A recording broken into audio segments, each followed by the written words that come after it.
사도행전 1장 13절에서 14절은 예수님의 동생들이 사도들과 함께 기도한 것이 아니라 사도들이 예수님의 동생들과 더불어 기도하였음을 전해주고 있습니다. 마청 예수를 믿기는커녕 미쳤다고 단정했던 동생들이 도리어 초대교회의 구심점이 되어 있는 것입니다. 특히 큰 동생 야고보는 초대교회 우두머리가 되었습니다. 야고보는 예루살렘 최초의 감독이었고 신약 성경 야고보서의 저자이기도 합니다. 누구보다도 혈통을 중요시하는 유대인들이었기에 예수님의 동생 야고보가 예수님의 직계 제자는 아니지만 당시의 신자들이 예수님의 동생 야고보를 초대교회의 우두머리로 모신 것은 당시의 관습으로는 조금도 이상한 일이 아니었습니다. 이슬람교의 창시자는 잘 아시는 것처럼 마호메트입니다. 사도행전 12장을 살펴볼 때 말씀드린 적이 있습니다마는 주후 570년경에 메카에서 태어난 마호메트는 일찍이 부모를 여의고 조부 밑에서 자랐습니다. 조부마저 세상을 떠난 뒤에 마호메트는 숙부 아부 탈리브 집에서 살았습니다. 마호메트는 숙부의 소개로 부유한 과부 하디자와 결혼했습니다. 결혼 당시에 마호메트의 나이는 25살, 하디자의 나이는 40살이었습니다. 마호메트는 부유한 아내 덕분에 경제적으로 안정적인 생활을 하면서 3남 4녀를 얻었는데 3명의 아들은 모두 일찍 죽고 말았습니다. 그때부터 마호메트는 메카에 있는 히라산 동굴에서 기도와 명상 생활을 했습니다. 그리고 그의 나이 40세가 되던 610년에 알라의 계시가 그에게 임함으로 이슬람교가 태동된 것으로 알려지고 있습니다.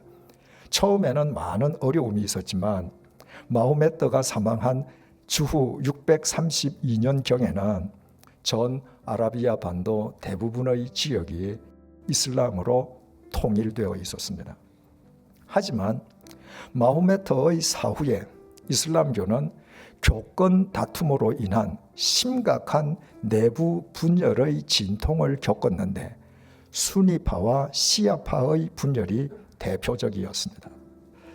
수니파는 유일신 알라와 그의 사자인 마호메트를 믿고 따른다는 단순하고도 소박한 교의를 으뜸으로 삼는 종파로서 전 세계 이슬람교도 90%를 차지하고 있으며 사우디가 종주국입니다. 반면에 시아파는 이슬람교의 윤리성을 극단적으로 추구하는 과격파로서 이슬람 혁명으로 팔레비 왕조를 몰아내고 주요 권력기관을 이슬람 사제들이 차지하고 있는 이란이 종주국입니다. 과격 테러 집단인 IS가 출현하기 이전까지 전 세계적으로 이슬람 교도들에 의해 자행된 테러가 대부분 시아파에 의해서 일어났던 것은 자신들이 옳다고 믿는 바를 극단적으로 실행하는 그들의 교리와도 무관하지 않았습니다. 반면에 악명을 떨치고 있는 국제 테러 집단 IS는 시아파 척결을 표방하면서 태동된 수니파 극단주의입니다. 비극적인 난민 사태를 수년째 배태하고 있는 시리아 내전은 소수파인 시아파가 다수파인 수니파를 오랜 세월 동안 철권 통치한 데에서 비롯되었습니다. 시아파의 종주국인 이란은 같은 시아파인 시리아의 정부군을 돕고 있고 수니파의 종주국인 사우디는 같은 수니파인 시리아의 반군을 후원하고 있습니다.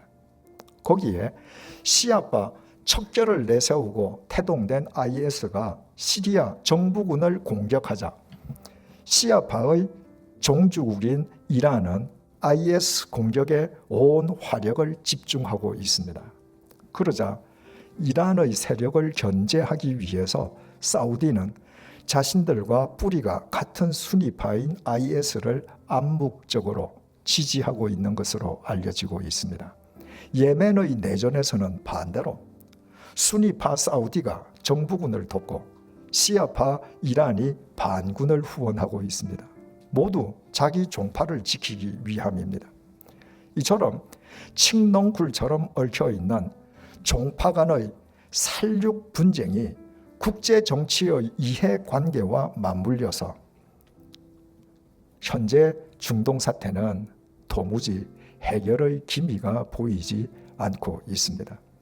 그런데 순위파와 시아파의 살육의 분쟁 한가운데에는 마호메트의 사위였던 알리가 자리 잡고 있습니다.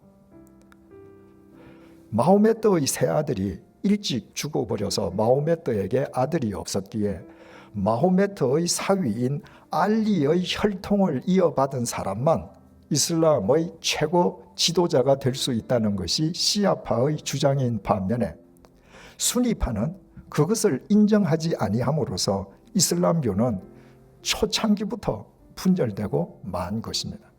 그런데 그 알리라는 인물은 마호메트의 사위이기 이전에 마호메트의 사촌 동생이었습니다. 일찍 부모와 조부를 여인 마호메트가 숙부의 집에서 자라고 숙부 덕분에 결혼했음은 앞에서 밝힌 바와 같습니다. 후에 대지도자가 된 마호메트는 숙부의 아들, 그러니까 자신의 사촌 동생 알리를 자기 사위로 맞아들임으로써 숙부에게 진 은혜의 빚을 갚았습니다.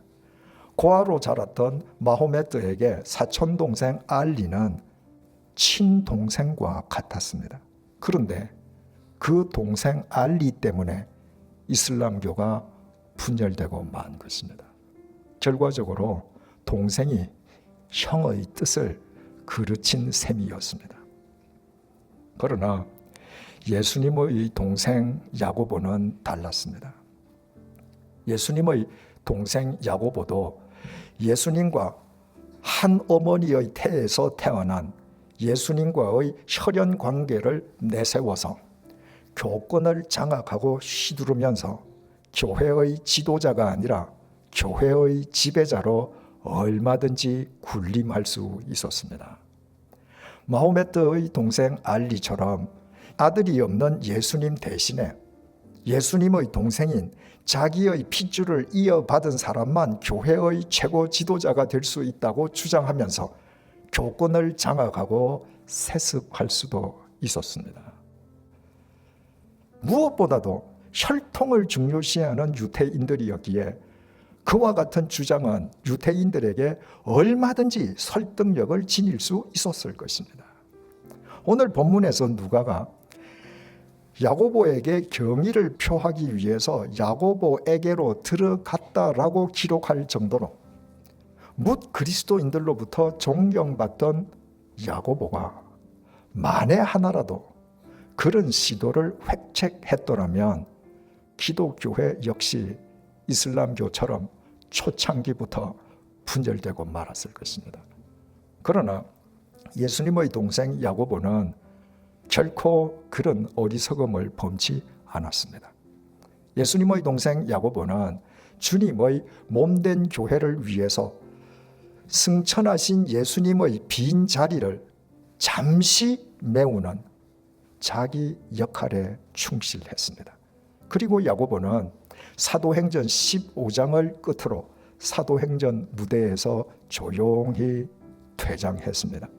교회가 분열한 것은 그 이후 기독교가 로마 제국의 국교가 되면서 권력에 눈먼 인간들의 교권 다툼으로 인함이요, 예수님의 동생 야고보는 주님의 교회가 이 땅에 뿌리 내리게 하는 데에 지대한 공헌을 하였습니다.